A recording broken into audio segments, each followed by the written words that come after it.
This last session, we've talked about what the data tells us. We've talked about some of the policies that have been put in place to try to improve labour market outcomes for immigrants.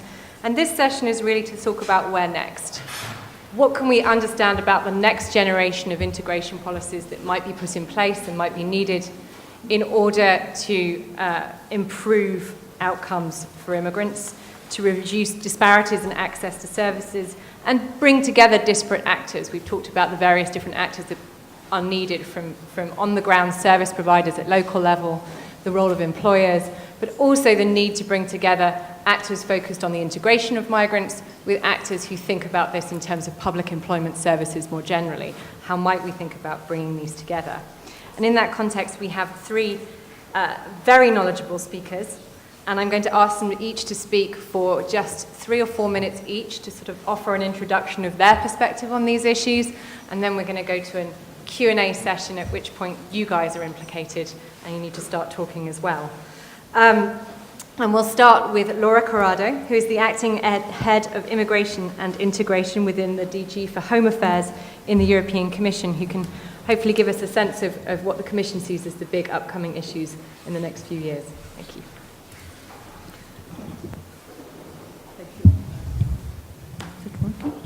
Yes, thank you very much. Good afternoon, everybody. I was not here this morning, unfortunately, but I got a feedback from my colleagues of the very interesting discussions about the challenges that we have as regards labour market integration of third country nationals.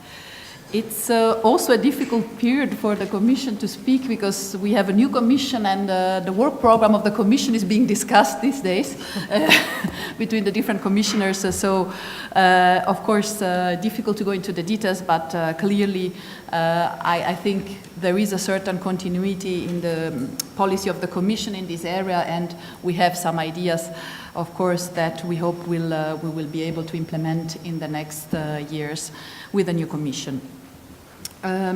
First of all, I mean, as you know, we don't have a legislative competence to harmonize the policies on integration at EU level, but we do have provisions on rights. We have a legal framework which also serves the integration of third country nationals. We have rights that are granted in the areas of equal treatment as regards working condition, as regard access to education, as regard access to social security to a certain extent, of course, with variations and with differences. We even have provisions in some of our directives on the access to equal treatment as regards recognition of qualifications, though we know this is one of the difficult points in practice because there are different systems in practices, but still there is a principle of equal treatment in the recognition at certain conditions in the same way that recognition of EU citizens acquired abroad are recognized within the EU. So we do have a basis, let's say a legislative basis, even if not a real legislative framework on integration, as integration remains a national competence. Besides that, we have developed a series of platforms and tools to exchange between member states and other stakeholders on integration practices. We have developed modules, handbooks on integration, indicators. We have a European website on integration. We have regular meetings with the national contact points on integration. So we have developed a European knowledge on integration practices, which serves then for benchmarking and for comparing practices at EU member states, of EU member states. We have, of course, also supported the policies of the member states through the European Integration Fund. And I think we have good examples. Perhaps the colleague from the Czech Republic will also speak in detail about that, about supporting member states to develop integration strategies or create entirely new ones or develop the existing ones. And I think this was very important, particularly for some member states. We have now the new fund, the Asylum, Migration and Integration Fund, which combines together, as you know, the previous integration fund, the refugee funds, the border funds, and it will make it easier to provide for support for projects, covering also different types of third country nationals, be it refugees or not. So I think it will make it easier to fund initiative and projects on integration in member states. Of course, the European Integration, the Asylum and Migration Fund is not the fund that has to be used only and primarily for labor market integration of the country nationals. We have to work and have synergies with other funds, particularly the European Social Fund, of course, and we have to work together with the colleagues from DG Employment to make it work, to have synergies between the funding and complementarity, knowing that, of course, it's always a sensitive issue, the fact of having different legal bases covering EU citizens and third country nationals, so it creates complications also in the implementation of the fund, but we have to work and have synergies because challenges can be very similar in some cases. Then, of course, another important aspect which we will try to develop in the future is the monitoring of the integration policies. We have developed indicators, as you know, that were then endorsed in Zaragoza in the different areas of employment, education, social inclusion, and active participation. And there have been studies, there is one study ongoing of the OECD, I think the colleague is here, working on that, which is further developing and working on this indicator and see how they can be used in practice to see the effectiveness of the integration policies of our member states. And this is an area that we want to develop. I want to mention very briefly, and perhaps then we can come back to this more in details during the discussion, the work that we have been doing, working closely with the colleagues of DG Employment in particular, but also of other DGs as regards the dimension of labor market integration of third country nationals in the European semester process, so in the country-specific recommendations.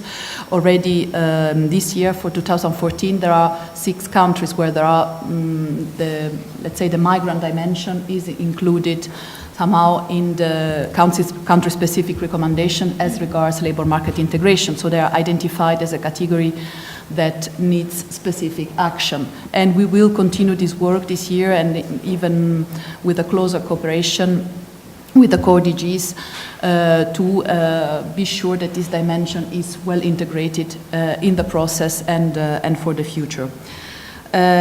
So I would say that we are also trying to mainstream more and more integration within the Commission, and of course we are also working, I would say the labor market integration is one of the main areas, but it's not the only one.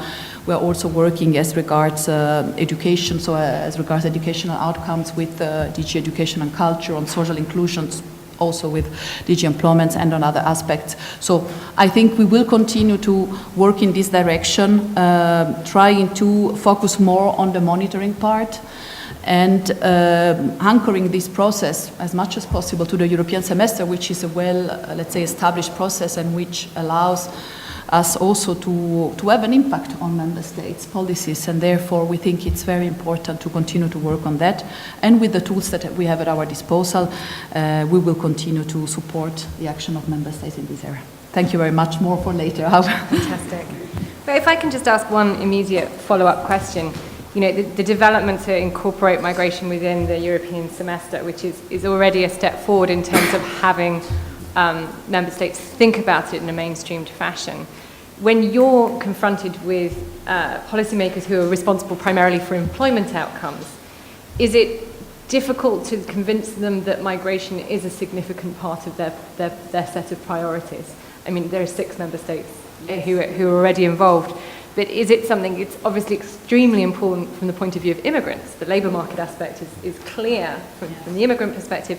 Is it hard to convince employment actors of the reverse? And have you seen any changes in the last few years? Well, I think,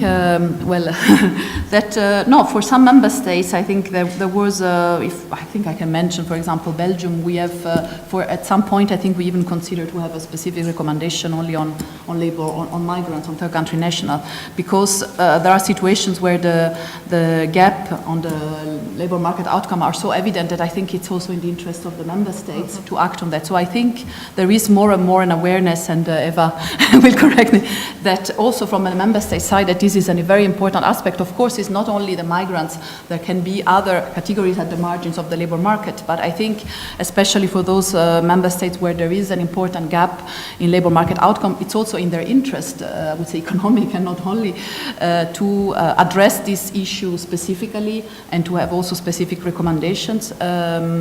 from the European Commission and the Council for them, to allow them also to focus resources on that and to address the issue. So I would say that there is more and more awareness on all sides, I mean, that we need to work on that. So I'm happy to debate with others, colleagues from the Commission and others about this, but this is our perception. I'm sure we're going to circle back on that point of sort of how to make the case for some of these important issues. But before that, we'll turn to Tommy Teliosio, close, Senior Advisor and Deputy Head of Division of Integration and Urban Development from the Ministry of Employment in Sweden, who is responsible for the development of the strategy on employment for immigrants, and I think can elaborate a little on the genesis of that and what's happening with it right now. Yeah, thank you. The first rule of the integration policy in Sweden is you don't talk about integration policies, if not necessary. Out of Sweden's population, 1 out of 6 people are born abroad. In the working ages, 1 out of 5 people are born abroad. There are 120,000 people moving to Sweden by residence permits or within their free movement of European Union every year. The only common trait of all these people is that they happen to be born abroad. Actually, I'm one of those. So the Queen of Sweden is another. There are no reasons whatsoever to have an integration policy directed to the immigrant population or all the immigrants in Sweden. The second rule of the integration policy is that there are, of course, exceptions to the first rule. The major exceptions are 2. Well, the first is the right for tuition in Swedish for everybody moving to Sweden not able to speak Swedish. And the second one is the introduction programs for newly arrived refugees and their family members, which Johan presented earlier. The third rule is that the idea that you don't need an specific integration policy for immigrant, that is not brought about automatically. In theory, every authority in Sweden, every public authority have a responsibility to offer services for everybody that turn to them. In practice, you need somebody in political level and within the administration that monitor that actually happens, that public services do reach out for the entire population, including all these different groups of migrants, and that they also get reasonable effects for everybody. So these are the outlines of the integration policies in Sweden. We had a government change a couple of months ago. These outlines actually didn't change, but were probably a bit reinforced by the change. Now, what are the challenges the government is trying to tackle with these methods? The long-term challenge for the Swedish government, and I guess for several more governments in Europe, is the aging of the population and the rise of the dependency ratios. Within some 45 years, every 100 native-born Swedes have to provide for 30 more elderly people and younger people than today to be able to keep the welfare state, which, surprise, surprise, I think almost everybody in Sweden wants to keep intact. We need to do lots of things. Migration, it certainly isn't the answer to the dependency ratios and to the aging population. It isn't even one of the most important answers, but it is one of the methods, one of the tools we have to use to handle that. Integration, better labor market integration, that for sure is one of the important tools to handle the rising dependency ratios. Already today, actually, the migrant population in Sweden contribute positively to the actual dependency ratios, despite the relatively low employment numbers. This is due to that there are less elderly people and actually less children amongst immigrants than amongst the natives. That brings us to our midterm challenge. For immigrants to contribute positively to the dependency ratios, well, they need to get jobs. Our medium-term challenge is a mismatch between the immigration and the demands of the labor market. About half of the migration to Sweden are, in the terms of labor market contributions, relatively unproblematic. They come to Sweden to work, to studies, or as part of the free movement of Europe. The rest, the half, consists of refugees and come of family reasons. Within that group, almost nobody has a job when arriving to Sweden. Some certainly are very highly skilled. Of the participants at the introduction programs for refugees at the moment, 1 out of 4 have at least 2 years of academic education. They're fairly well educated, but more than 1 out of 3 are very lowly skilled. They have education less than the 9 years compulsory level of education in Sweden. The demand on the labor market in Sweden for lowly skilled, lowly educated people is very dire. Actually, we have one of the lowest demands of lowly educated people all over the world.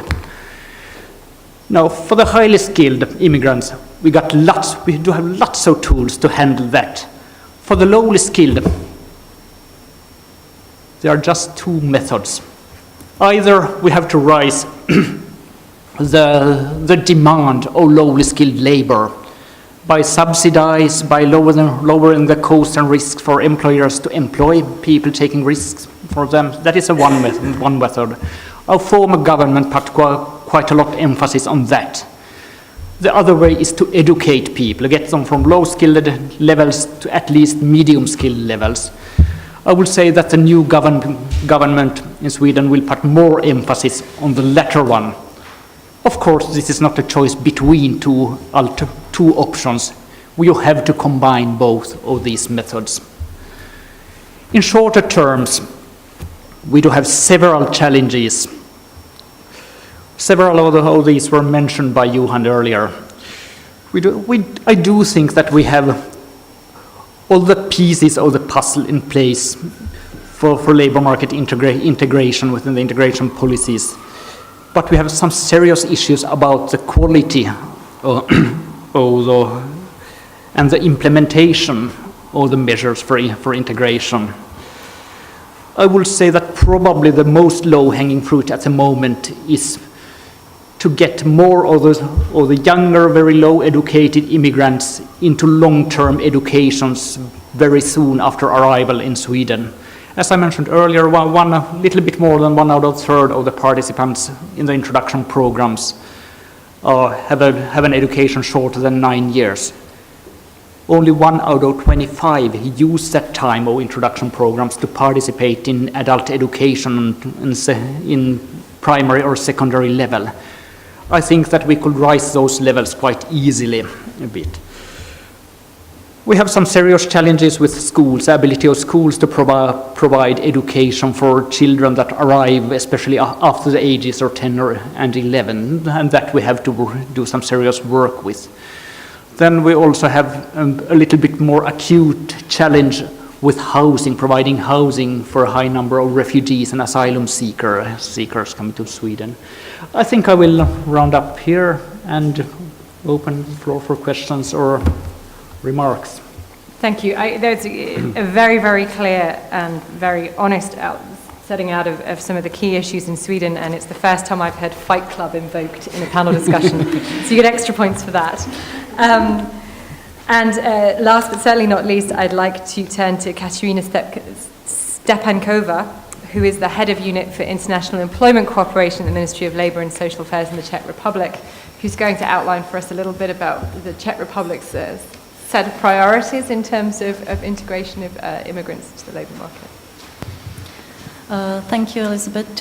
First of all, I would like to thank the organizers for having invited me as a representative of a newcomer in the EU. That's nice because we have a 10th year anniversary this year of being members, and we are still newcomers. That's wonderful. But before I start my introduction to the topic, I would just like to tell you that you have chosen a wonderful date for the meeting today, because yesterday, the 17th of November, is a state holiday in my country. And in fact, we celebrated yesterday 25 years of the Velvet Revolution. And I probably am the single person in the room. I have been participating over there. I have been in the street at that time doing the revolution in these days. And each year it's for me a very nice reminder. The 17th of November, it's really something very emotive, and all my generation is quite involved in the transition which took place afterwards. So I would like now to share with you some comments about the transition during these 25 years. In fact, in the early 90s, the Czech Republic started a rapid and dynamic transition to a modern or maybe postmodern society. But it was not this decade which was in fact marked by some great immigration wave. It started only with this century, and in fact the state authorities answered to this phenomenon in the year 2000, when the first strategy for the immigration policy was established. In that year it was rather a general statement. But from year to year it became more and more practical, and we maybe will have the opportunity later on to see some examples. But the biggest large-scale immigration started when the Czech Republic entered the European Union in 2004, when the great foreign investment came into the Republic, and it was the beginning of a rapid economic growth. And in fact, the Czech Republic at that time became a significant migrant destination. Beforehand, and in the communism period, we had a lot of people going outside, Czech people migrant to other countries, and after the accession to EU, it was completely different way of the migration. Yes, then the crisis came in 2008, and the immigration has been declining, as I guess probably in each European country. But from 2011, the numbers are now more or less stabilized. And in fact, actually, foreign nationals represent about 4% of the population. We have in concrete figures, it represents 450,000 foreign nationals, and more than one half of them, 260,000, are third country nationals. Which is important nowadays is that almost 70% of them live in the Czech Republic longer than 5 years, and they are nowadays holder of a permanent residency permit, which allows them to have free access to the labor market, which is quite important. And in fact, in the figures I'm trying to tell you right now, only 10% of third country nationals living in the Czech Republic need to have a kind of authorization or permit to work. So it is, in fact, a very limited number of person whom the state authorities may somehow direct or no direct to the labor market. The purpose of stay of the third country nationals are mainly economic activities. 30% of them are running a business in the Czech Republic. This is the majority. And 19% of the third country nationals are in employment.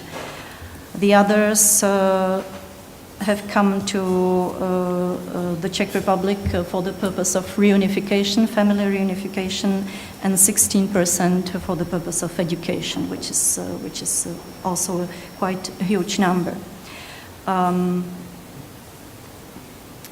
There is one point I would like to maybe underline here, is that one of the priority of the Czech integration policy is to support the development of positive relationship between foreign nationals and majority society.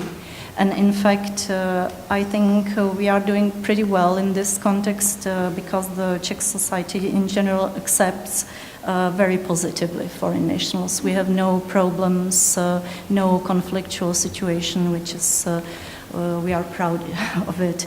Maybe there are some small locations where people may feel insecure, small cities where there is a very big number of foreigners, but generally speaking, the Czech society is very positive towards foreigners. What are the goals for the future? It, in fact, is to continue to avoid conflicts, to prevent the creation of closed ethnic communities and social exclusion, and, as I told, the willingness to accept foreigners even in the future. Maybe for introduction, I stop here, and then we will go through the questions. Is it Perfect. fine? Yes. Okay. Thank you. Everyone has questions. I mean, I think from what we've heard so far, there are some really interesting ideas that we can go into more detail for. And you know, one of the things that was raised by Tommy and more implicitly by Laura is this idea of leadership, that you have to create this space for various actors to find the resources and be able to respond. And that's something that came through from research we conducted last year in MPI Europe on mainstreaming integration, which was it's very easy to mainstream integration and make it the responsibility of a lot of different actors. But if no one is taking political responsibility for what then occurs, progress can be limited. And I think in that context, I wanted to ask you whether you thought the change in government and the fact that there will no longer be a specific Minister for Integration is going to hinder your progress in terms of mainstreaming integration, or is it moving further up the political food chain and therefore will be enhanced? I will say that it is more of the latter, that we are moving upwards the political food chain. Such a nice expression.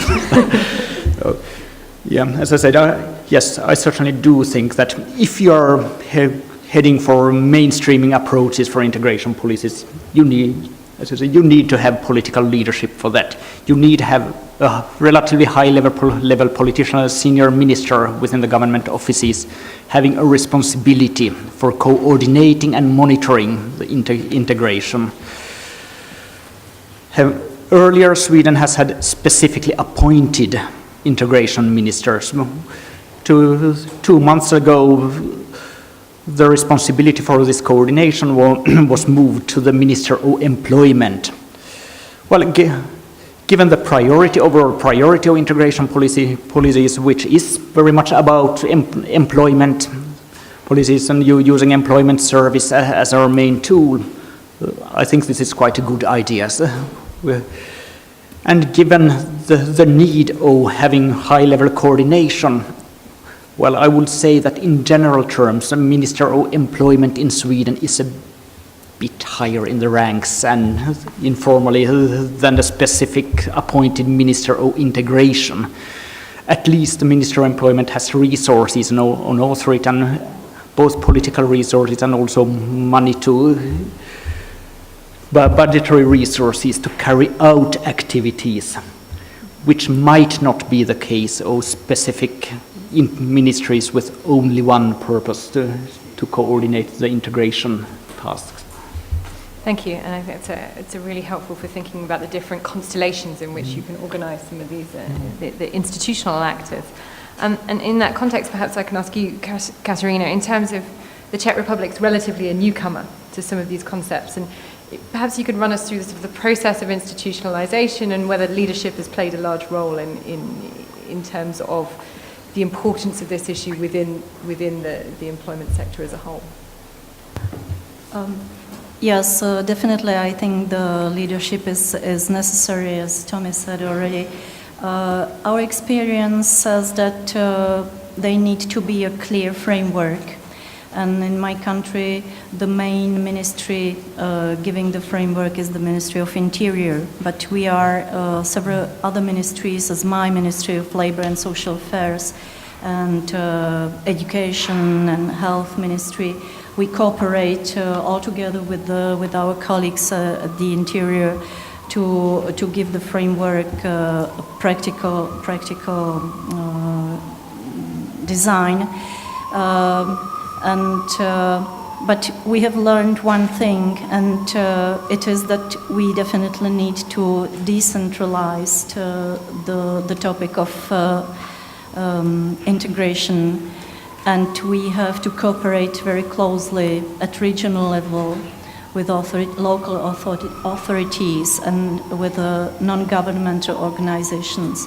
And non-governmental organizations play definitely a very important role in my country in this topic of integration. They are running different projects, they are very flexible, and this is, well, in fact, the integration is a very complex topic, and we try, as I said, to have a clear framework and then to decentralize to local levels. Are there any downsides to sort of relying so much on the local level and on non-governmental service providers, or is it for you the best model that's appropriate? Well, it's the model we are running right now. If it is the best one, I don't know. I think it's just functioning, but we can see some bad sides. One of them is, which comes on my mind, is that 90% of non-governmental institutions are located in Prague. So we have to use the help of the non-governmental organizations all over the Republic, and sometimes it's quite difficult for them to go outside. This is one thing. The other maybe is that sometimes the NGOs have good ideas, but want to make a very expensive project with a limited focus group. So this is the efficiency of the help they can present. But in that sense, we are developing the cooperation, and now we are thinking of establishing some indicators for them, how to deal and to avoid the insufficiency in the efficiency, in fact. I'm sorry for the wording. No, I mean, you're talking about smoothing out effects across a broad geographic space as well, trying to think about consistency. I think that brings me naturally to sort of ask Laura a question about the EU's role in promoting the role of civil society and non-governmental actors and services, particularly through the European Social Fund and the European Integration Fund. Have you seen a development in the structure and capacity within civil society on the one hand, and on the other hand, we had some discussion this morning about the vital role that employers play in many of these processes as the people who can ultimately provide the labour that we're talking about. Is that something that is now being factored into your own work at EU level? Yes, thanks. Well, I think, of course, the role of civil society has been crucial in the past. As you know, we had a particular forum also to involve the civil society, the integration forum, that now we are expanding to have a broader migration forum, but where the role of civil society will be important, and where it will also continue to deal with integration issues, but not only. And of course, they also have a key role as regards the implementation of specific projects that we have been funding with the Integration Fund, I suppose, with the social funds as well.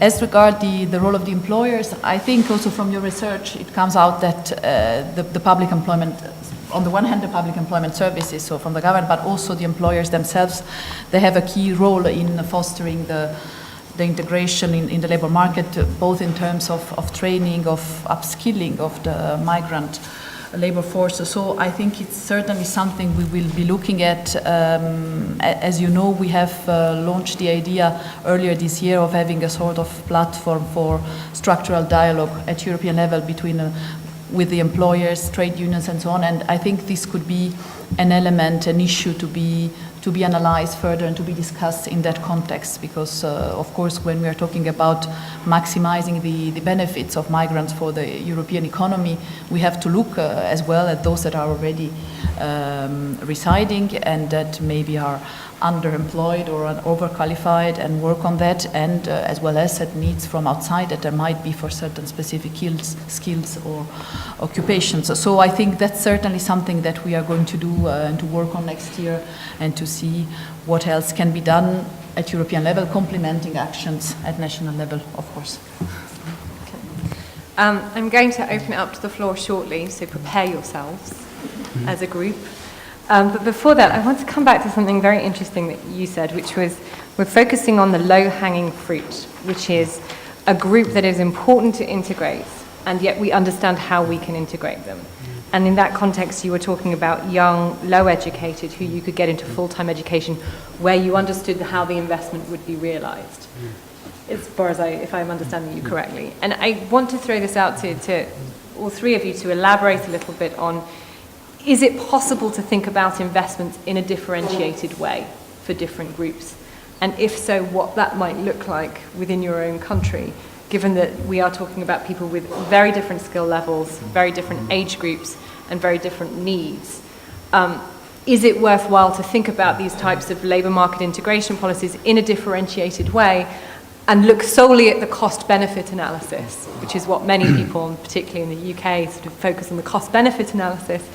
Or is it worth looking at this as an overall, this has to be done regardless of who you are, therefore there is a broader integration imperative at work? That is a very long and convoluted question, which I hope you understood, but perhaps I can ask. Perhaps, Tommy, you can comment on this first, because you brought it up, and then we can move across. First, obviously, if you're like 20 years, 25, 27 years old, unemployed, you don't have a secondary level education or professional education, maybe not even a primary level education, the obviously best thing to do for you to get into the labor market in long terms is to get into school, get you an education for a job or a theoretical education for further studies. Well, we have had a problem in Sweden that the activities for long-term unemployed are very much carried out in quite short chunks, in 3 months or 6 months, while this group often needs 2 years, 3 years, 4 years, maybe 5 years of education. Now, should we have specific forms of measures for different groups? Well, if the goal is to get maximum cost benefits, yes, absolutely, yes, we should. Well, we should consider about offering very lowly educated young migrants to have fairly long complementary education free of cost, well, quite soon after arrival. Now the problem is, of course, that wouldn't be very popular amongst the ones not obliged to get the education. And well, I don't know whether I get further than that it will end up in the balance between the cost-benefit analysis and the political analysis, and about which kind of reactions you will get when you start to choose several groups and some groups and offering them a very good conditions compared to other major groups. Mm-hmm. I mean, I think it's also a philosophical question for many integration actors that they're grappling with, particularly at a time of crisis and limited resources. And you know, from the perspective of the EU, where there's an equalities framework which suggests everyone should have equal access to certain things, is it possible for the EU to think about differentiated responses for different groups, or do all immigrants have to be treated with the same set of interventions at root?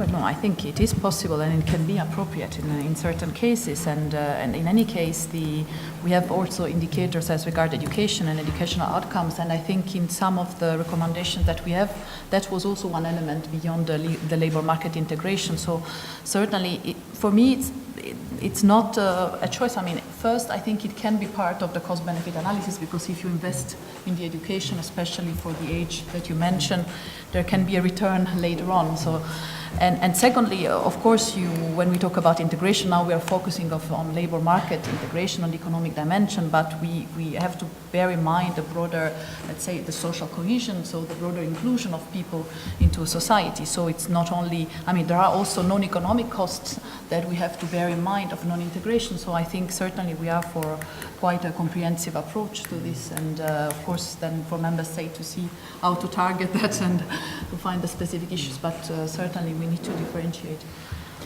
Katerina, any thoughts on this side? Yes, thank you. Well, I maybe would like to explain that a third country national can enter the Czech labor market for a specific working position. It is not that somebody enters the country and then looks after a job. If somebody wants to enter the country for the purpose of employment, he has in the home country to find a specific job position which can be occupied by a foreign national, and applies for the one working position. So he or she has to prove. We have the gender error commissioner now, so I have to do he and she. He and she has to prove he has the qualification needed for the concrete position. And once they entered, they is better, it's both gender. They entered the labor market, they receive further training from the employer, from the public employment services, as anybody else. I think, in fact, all should be treated in a similar way, but I think the important thing is, the most important is to give very specific possibilities to do further training upon your needs. Upon the needs of the employers and of the employee as well. So a needs-based approach rather than necessarily preconceiving a differentiated approach. Yes, exactly. Fantastic. Well, I think we've had an interesting start already, and now I'd like to open it up to the floor if there are any questions. This is always the critical moment. Everyone's looking at me. No one's even ashamed that they're not even asking questions. Oh, there's one.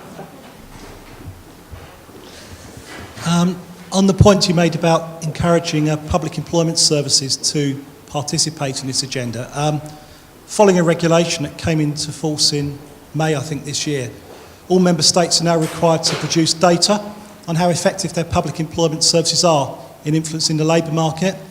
Part of that's about trying to, and it's difficult, but quantify public employment services' success in trying to deliver the Europe 2020 employment strategy. The only way that employment rate target, I think 75%, could possibly be met is probably by integrating lots of people who at the moment are some way from the labour market. So that probably addresses your point about a driver to actually get member states' governments to work with migrants, because I think that labour supply will probably be needed to get enough people in work actually to deliver the growth that's required. But. So in terms of making the case, that data can then be used to say, if you want to meet this target, fantastic. Yeah, any thoughts on that? Is that going to become EU policy shortly? Yeah. Well, I should leave the floor to the colleagues from DG Employment probably that may want to comment, but I suppose that's part of the whole. I think one of the elements of your research is the increasing key role of the public employment services. And therefore, I think we discussed during the lunch break, I can disclose this. Of course, it can be a question of resources, I mean, that member state put into that, but also how these are structured, are prioritized, the resources are organized, and also the training that is given to people working in the public employment services so that they can address the needs of of the migrants that can be specific to a certain extent. So maybe the colleagues from the member states, they can say something more about this in practice, but I suppose this is part of the process to make more effective the public employment services will help addressing the challenges that we are discussing today. You want to add anything? Is it a yes or a no? I would prefer not to say anything in this point, but I will anyhow say something. Because our public employment services is not ready for migrants. That's true. But we are running several projects of training of the officers at the public employment services how to deal with the migrants. So we are on the way, but not yet at the end. Yes, maybe it's enough. An important step nonetheless. Tell me anything to add? Well, very briefly, yeah, about I don't quite know what to answer that, but yeah, yes, the public employment services, of course, they do play a role, and they should play a role here. And well, once more, what you need is a leadership, as somebody saying, telling the authority what to do. Actually, a couple of years ago, before we chose to centralize the introduction programs to government, when municipalities were responsible for carrying out introduction programs for refugees and also all newly arrived immigrants in Sweden, we quite clearly saw the problem that actually the public employment service didn't take very much responsibility for immigrants. They say that they could very much conveniently say that, okay, these guys are newly arrived, they are the problem of the municipality. The municipality should carry out activities for them. We don't need to do that. And I think that pretty much changed when the employment service got the appointed responsibility for refugees, because by doing that, they also created activities and methods of working that also work for the other immigrants that they have as clients. So mandate is important in that regard. Any other comments and questions from the floor?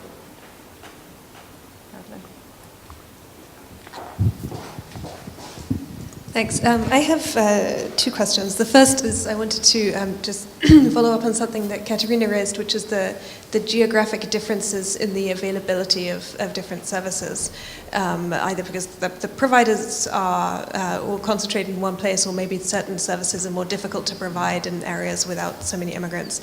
And I was interested to what extent you think that this is just an inevitable fact of life that one has to deal with, or whether there really are concrete steps that governments can take to make sure that the services of comparable quality are available everywhere. So that's the first question.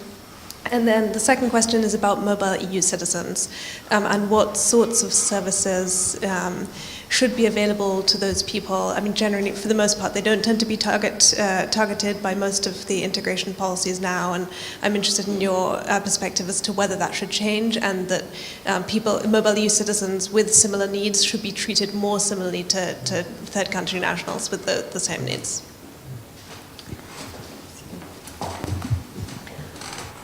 Thank you, Madeleine, for the good questions. As far as the regional differences are concerned, there is one thing. We have established in each region of the Czech Republic, 14 of them, a specific center to support immigration. It's an office built by the Ministry of Interior. At the local level, this center cooperates with the regional non-governmental institutions, but there are very few in some regions, that's true.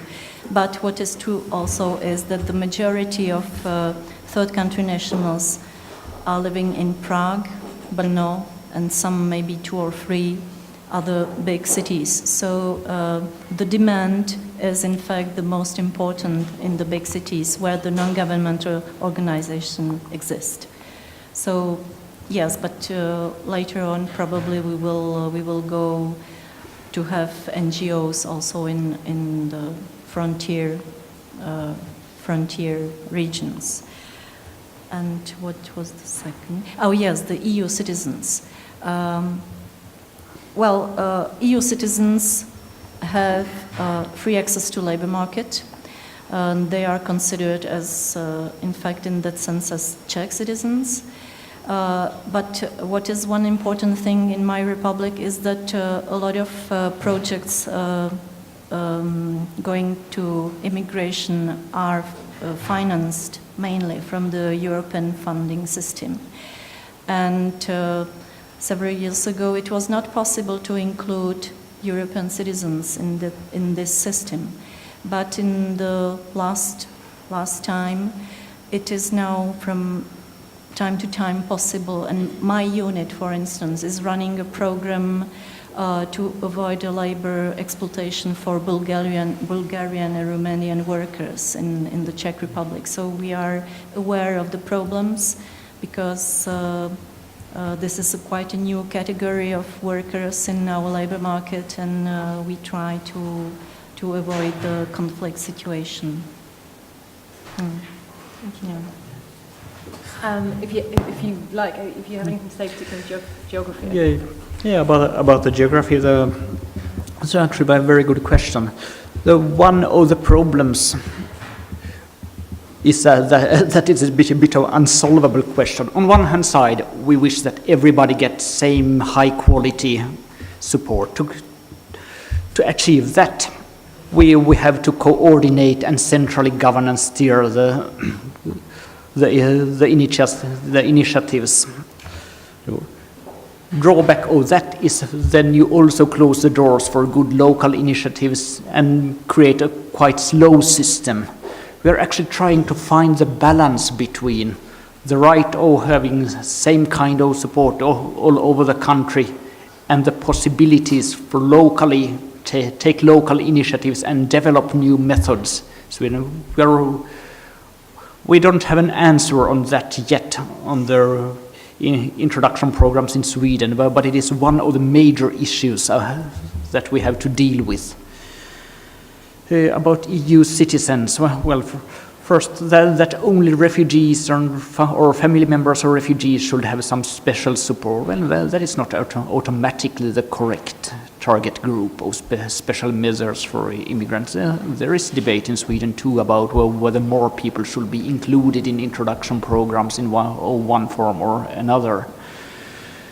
EU citizens in general, as in Czech Republic, they are entitled to same support as Swedish citizens. Yes, and at the moment we don't have any actual plans to make any changes on that. But for sure, you should always think about target groups for specific measures and think about whether the target group still is relevant, because that might change. Actually, we have changed the target group for the introduction program several times since 2010, basically letting more of the family members be part of it. As we saw that more of the family members or refugees actually had the same kind of needs and had the same position at the labor market as the earlier core group. Yes, on the mobile EU citizens, that's always a sensitive discussion, I think, from a Commission viewpoint, because of course, as it was recalled, they have free access to labor market, apart when there are transitional periods and so on, and therefore they have to be treated like other EU citizens. And therefore that's why in terms also of funding, there were also issues of legal basis of funding certain actions under the integration fund, but of course the European Social Fund can fund actions that cover also other EU citizens, of course, for people that can be different target groups that are at the margins of the labor market or at risk of social exclusion. So, of course, this can cover also EU citizens.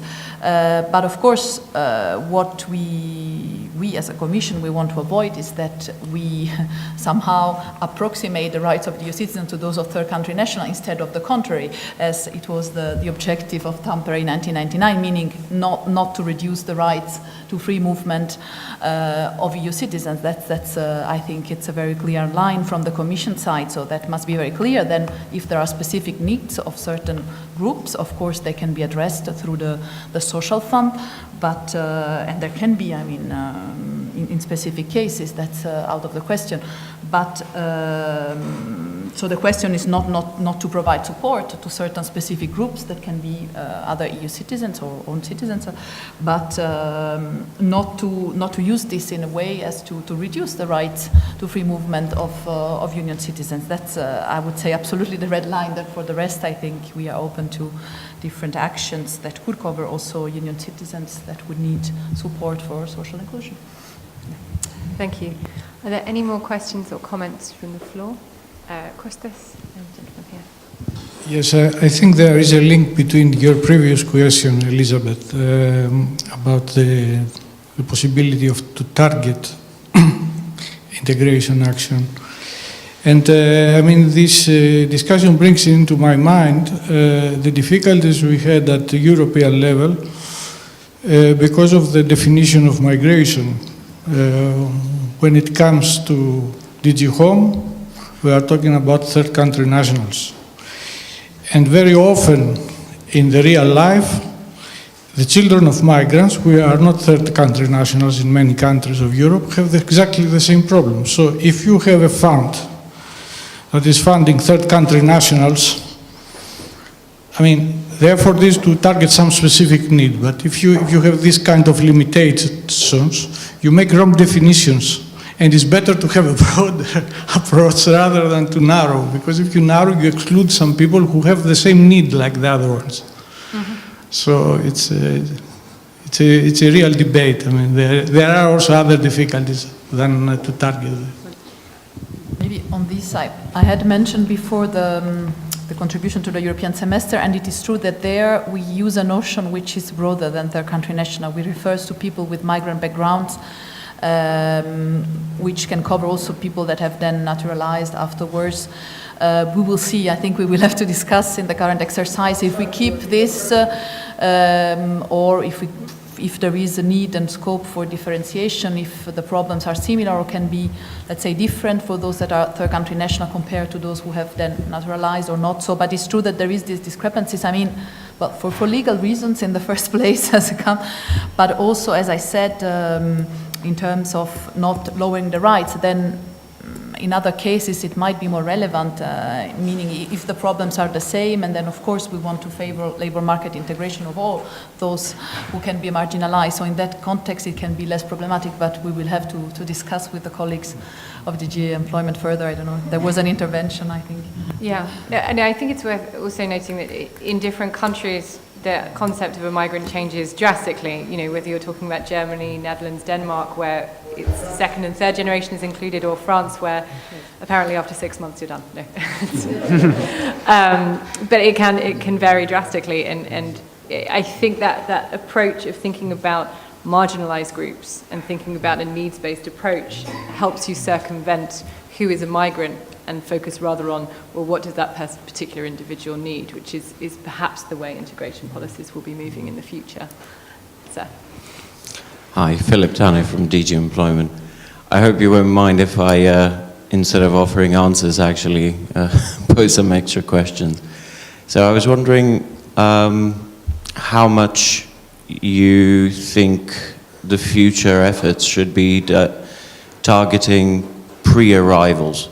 So, in a way, if you start fostering the talent that you're trying to attract earlier, if you try and maybe think about efforts to foster language learning before they come, I mean, I don't know if some research has been done in terms of the cost effectiveness, but also in terms of making trying to mitigate some of the other potential problems of migration in terms of brain drain.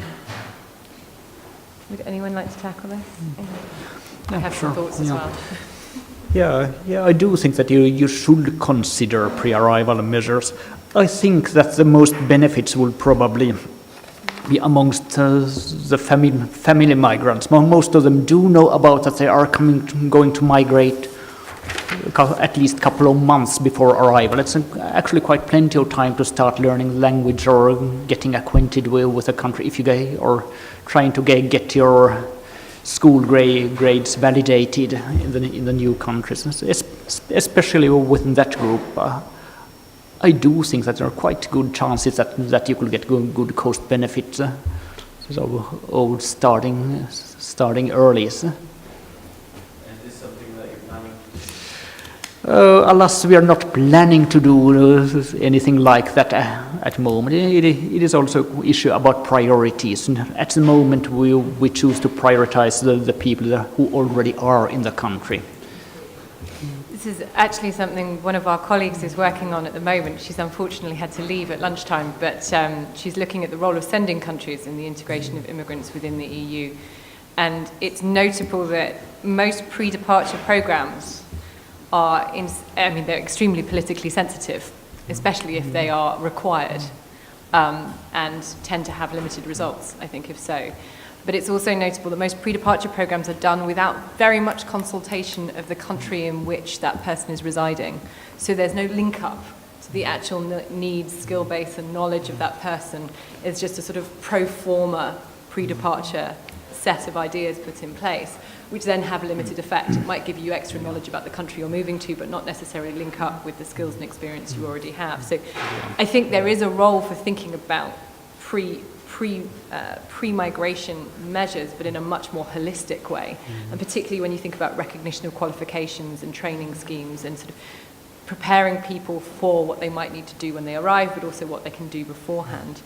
And the link up there between education systems and training systems, I think, is absolutely key and needs a little bit more thought. And in that context, I would add a group that's particularly useful to consider in this context of refugees who are during the process of being resettled.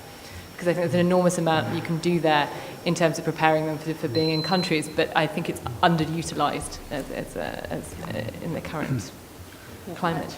If I can add, I think this was also an element flagged in the Council conclusion on integration that were adopted this year at the end of the Greek presidency, and it's something on which we will be funding projects, I think, Eva, if not already funded in this. And I think also there are projects as part of the mobility partnerships with Morocco, for example, this notion of cooperation on training for a specific job, I think, between Italy and Morocco, for example, if I remember well. So that's an area to explore for sure, but as Liz said, it has to be meaningful and really linked to possible also job opportunities, and not become as a filtering measures or as an obstacle then for the integration. But it can be very useful if implemented in a meaningful way and linked to to opportunities in the host countries. And I think on the resettlement of refugees, that's a good idea that maybe should be further explored indeed. Well, I mean, also in terms of realising economies of scale, if you're trying to do this in multiple different countries, you know, what are we talking about doing? And maybe that's something where the EU can create economies of scale. But, Katerina, I don't know if you had any thoughts on Yes, I just wanted to add that definitely the pre-departure program is very important, and in fact my country is already running such a program. In each embassy in the world there is a film and some brochures, and the people before departure can consult the embassy staff. That's true that it helps to avoid problems later on. And as far as for the language instruction, you know, the Czech language is one of the main global languages in the world. I'm sorry, it seems to be quite difficult to give this opportunity. Maybe it's a bit of repetition, but I really would like to underline that if you consider pre-arrival measures, then you should be very clear about the objectives. Is the objective to try to help people that anyway are going to immigrate, to get integrated within the country, get them in the labor market? Or is the course actually to try to make it more difficult to get into the country, which sometimes seems to be one of the reasons? Just try to keep those two things clear. So. Do we have any more comments? We have one at the back and then one here. I would just comment on that. From the mission of Canada to the European Union, we do Canadian orientation abroad classes for refugees in particular. And so to echo what Liz has said, that's a category where that can be particularly valuable. We do it through the IOM. They deliver the programs for us. It's something that we contract out. So that's one way of dealing with the economies of scale. IOM is present in a lot of places. And their courses of varying lengths that are doing really basic introductions to what people need to think about migrating to Canada. This isn't getting anyone ready for labor market integration. Some of them are getting people ready for what does a plane look like?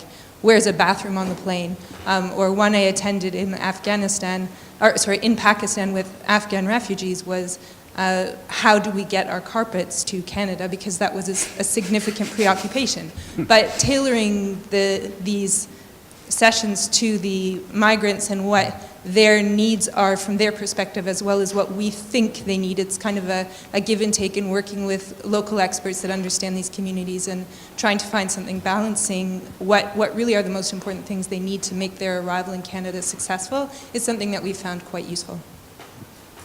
Thank you. And Christian. Yes, to further complicate things perhaps in relation to pre-departure, my gut feeling is that there's also a third type of pre-departure training, which is actually absolutely not for integration. And that's the one where there is sometimes talks about with the origin countries, because those are under programs which are for temporary migration and where the people are to learn not to hurt themselves in the job. I mean, I'm really a bit sarcastical, right? But where the main element is not at all a family member, where we definitely know that that person will join the labor market of the destination country, but it's really for a short term, and then to make sure that the origin country is not losing out. I think those are also a big, not necessarily in Europe, but one of the big existing pre-departure training types that exists in the world. There is a lot of that going on between Asian countries and the Gulf states, for instance. If we have any final interventions from the floor, Laurent, and then we can start today. Thanks very much. No, to go back to the topic of today, it was also not only work for immigrants, but better work for immigrants. Mm-hmm. And it's true that when you look at some figures and you restrict yourself to those having tertiary education, it's true that the overqualification is quite enormous. I mean, you can think behind what the brain waste, what a loss there is for both migrants and the country of destination. And I was just wondering, what do you think is it part of is getting migrants to a job enough in most decision makers' minds, or is it still something that matters? Obviously, job quality is also an issue for natives, for nationals, the fact that you have perhaps a problem, but thanks. So how far does quality factor into the decision making? Should we go this way? Well, as I already explained, once the foreign national enters the Czech labor market, he is there, and he may do some changes if she wants, well, once he is in the market, he has the same possibilities as anybody else. I don't know if I catch well your question. I think, how important is it within your ministry to think about the the career progression and the progression of immigrants through the labour market once they've obtained a job? Or is it really about, well, they have a job, our work is done? Well, I will maybe answer by a question. How is it important for the Czech people to progress? It is the same. Okay. And is it important for the Czech people to In fact, we deal with the migrants as with Czech people in that sense. Yeah, it was a good point. Yeah, actually, this is one of the oldest questions of integration policies in Sweden. Is the aim that the immigrants will get a job whatever, or the job, the one job where you can use your competencies and your educations and do some qualified work if you have a qualified education?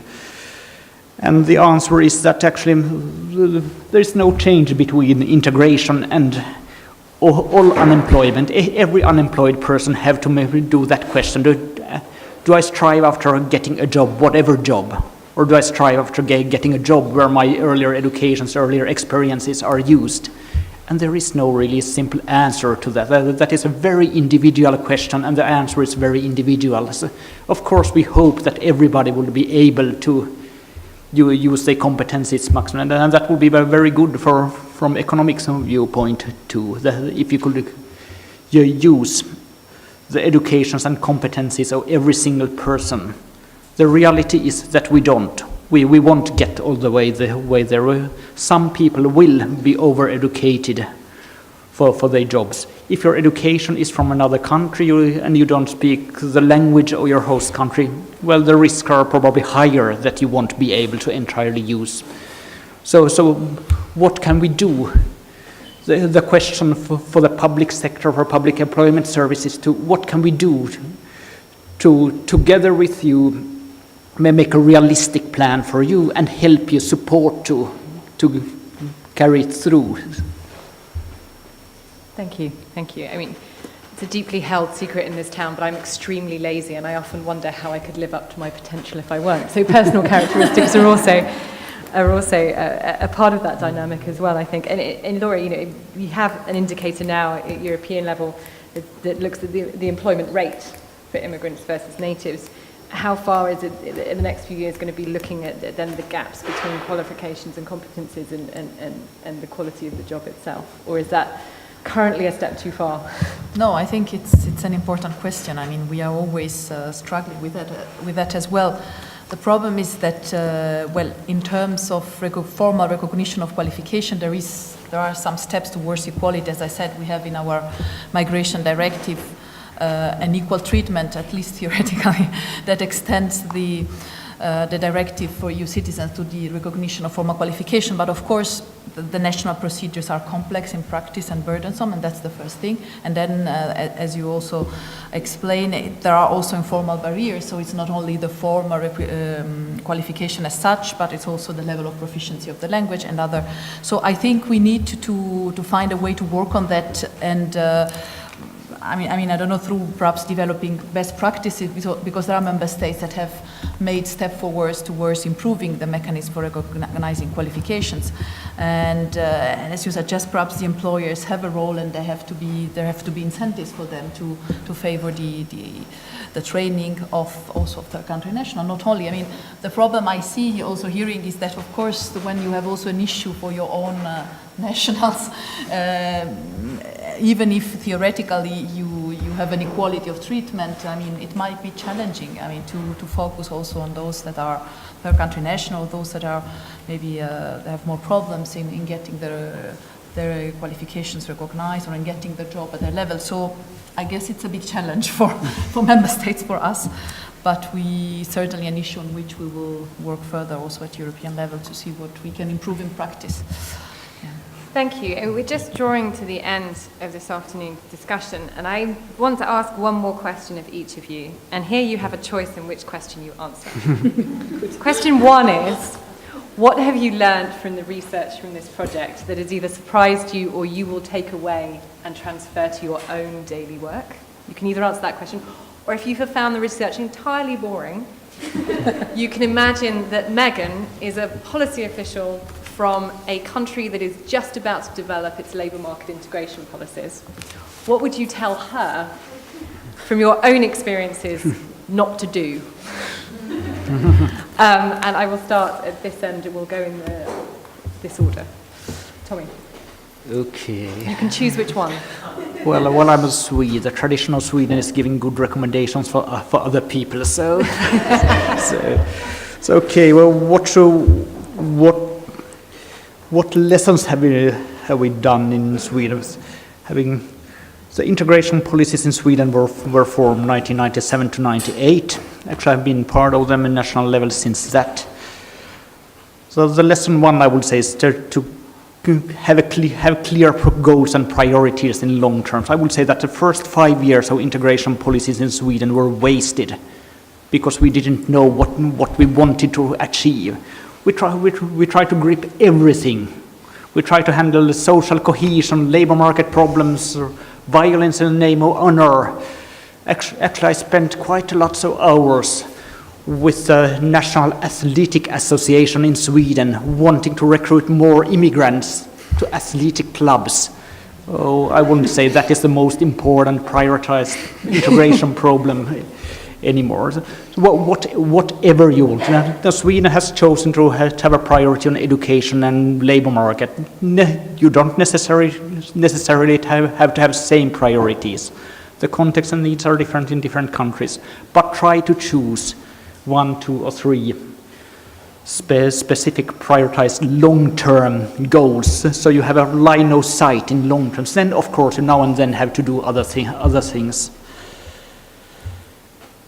Well, I think that is enough. I think that's an extremely good recommendation. Laura, takeaways or lessons? Your call. I'll take away. It's the easiest question. No, I think there was one of your recommendations, which I think is something which, as a Commission, we can do so to provide more funding. So we'll have to examine with Eva for evaluation of for longer time also of integration policy, because I think this is something that you highlight as lacking currently, that there are sufficient evaluations on a sufficiently long period also to see the impact of different policies and so on. So it's something that we should consider for the future, also provide funding for an EU-wide or anyway horizontal evaluation of policies. The second thing, I think I mentioned already, the key role of the public employment services. There we will have to see with the colleagues of DG Employment what else can be done also at European level to help member states to improve the quality and of their public employment services in a way that they can also address the specific needs of migrants. And also the role of the employers to encourage training and the upskilling of the migrant workforce. You talk about partnership between employers, governments, training providers, so I think that's also something which is useful. And then the last but not least, the breaking down the silos, of course, which is something that we should do at EU level as well, so we will do our best to work more and with more synergies with other services, and also at national level, of course, that will be important. Thanks. Thank you. And Katerina, finally, takeaways or lessons? Yes, thank you. Well, a lot have been said already, but I maybe just very briefly, we have learned maybe one important thing, that we have to move from general theory to practice, to practical projects on, as I said, on local level. But one maybe more general outcome for us is that the integration is in fact a mutual process. And if you want to support somebody, this person definitely must want to be supported. And this, I think, is very important. We have met a lot of foreigners who just don't want to be integrated. So we just leave them. It's not, we cannot force them to be integrated if they don't want. And this is a lesson I think we have realized during this exercise. Interesting. Not quite the note I would have suspected we'd end on this afternoon. My takeaway, My takeaway is the classic think tank takeaway, which is we definitely need more data and we need more research to better understand this extremely complex phenomenon. I mean, I wouldn't be so forward, but I would like to thank our fantastic panelists for such an interesting discussion. I've certainly taken away a lot from these guys this afternoon. And I would like to hand over to Christiane Kupsch to say some final goodbyes and thanks. Yes, final. It's my institutional affiliation that allows me to have those final words. No, I simply wanted to say a word of thanks. Of thanks for everyone who's here in this room, for having participated in this. In particular, of course, to the speakers. But I'd like to also say thanks to all those who have worked behind the scenes here. And there are a number of people from MPI and MPI-ILO Europe who need absolutely to be mentioned here, without whom we'd not have such a good day here today. Milica Petrovic, Paul Cluett, Jenna Althoff must be mentioned here. Thank you very much for all your hard work. And last but not least, I would like, well, personally, to thank all of the co-authors of this report. It was a super cooperation and collaboration over 2 years. And I'd like to very, very much thank our colleagues also who are not figuring as co-authors on this report, but without whom we would not have done this, and without whom the MPI-ILO cooperation as such would not have come to a living stage, namely two people I see here in the room, Kostas Fotakis and Laurent Aujean. Thank you very much for all your really brilliant ideas in shaping this project and pushing it and making it go. Thank you very, very much to all of you. And have safe travels home, I hope in a very integrated way. Thank you very much.